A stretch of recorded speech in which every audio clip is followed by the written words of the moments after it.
What is going on YouTube? Alright, today I'm going to be talking about a book. Yay! No? Right. Well, in any event, the book I want to talk about is called Rocky Spirit by Felice Cantatore. Now, this is a great book. If you are a Rocky fan, you will love this. But even if you're not a Rocky fan, it's still a very motivational and inspirational true story. So let me give you the story on how I came about acquiring this book. A little while back, I was at an antique mall with my friend Kenny, and he's looking through a bookshelf, and he says, "Dave, come here. There's a book over here about Rocky or something." And he's like, "Look, it's even signed by the author," which it is, which is always really cool. And I see it's only $2. I'm like, for $2, even if the story's horrible, how can you really go wrong? So I bring it home, start reading it, fell in love with it instantly. Now, I don't want to give too much away because, you know, I don't want to ruin it for anybody who does want to go out, pick this up and read it. But I'm just going to give you a very brief overview of what this book's about.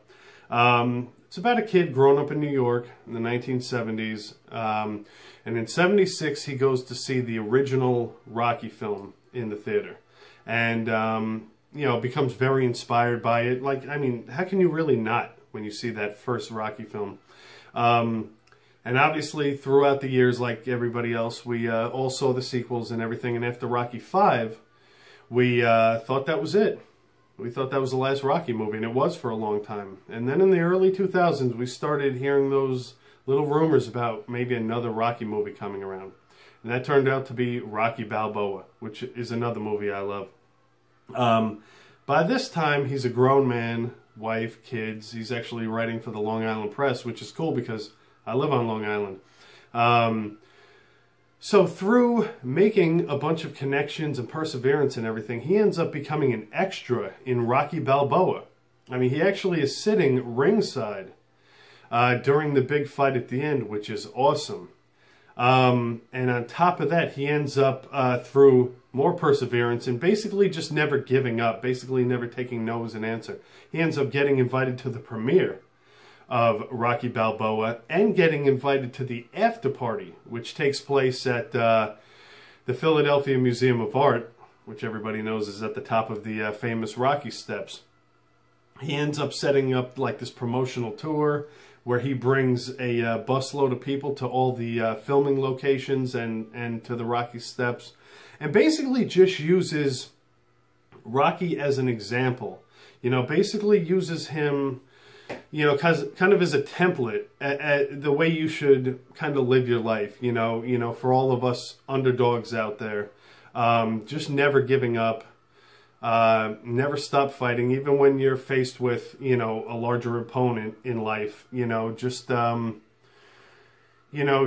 use that, those movies as just motivation to move on. And I'm sure a lot of us who, especially if you're Rocky fans, have felt that way at points in our life, where you just, you kind of get that music in your head and you just say, you know what, I can do this, and like I said, I really don't want to give you much more about this, but one thing I'll throw in there too is that in this book, he talks about how he starts writing this book based on the advice of friends, saying that, you should write a book about, just everything that you've been doing and everything, just, all these things coming together.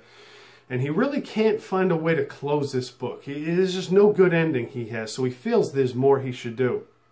Well, he finds out that he can actually participate in a charity boxing match and represent the Long Island Press. He finds out who his opponent's going to be, and now this guy's a pretty big guy, but his opponent is a really big guy. So here we go, he's starting to feel like the underdog, and he goes through training and everything. Now, I'm not going to spoil what happens, but in his mind, before this fight, he thinks to himself, you know what, I don't think I can beat this guy. This guy I think is a lot better than me, he's a lot bigger. All I want to do is go the distance, which is the theme of the original Rocky. But like I said, it's just a great book. It's a short read. I mean, I think it's only around 175 pages. So a fast reader, I mean, can blow through this in no time. But it's just a great story. You're going to find yourself just smiling while you're reading it. And it can motivate you to just do more. You know, just kind of not settle. Just, you know, do more with, you know, with life. So you can take that for what it's worth. But I love this book. Like I said in the beginning, if you're a Rocky fan, I think you'll love it. And even if you're not, it's just a great story in general. Great true story. So, all right, that's going to be it for me. I really hope you enjoyed this video. I hope you get to pick this book up. And as always, I will see you guys next time.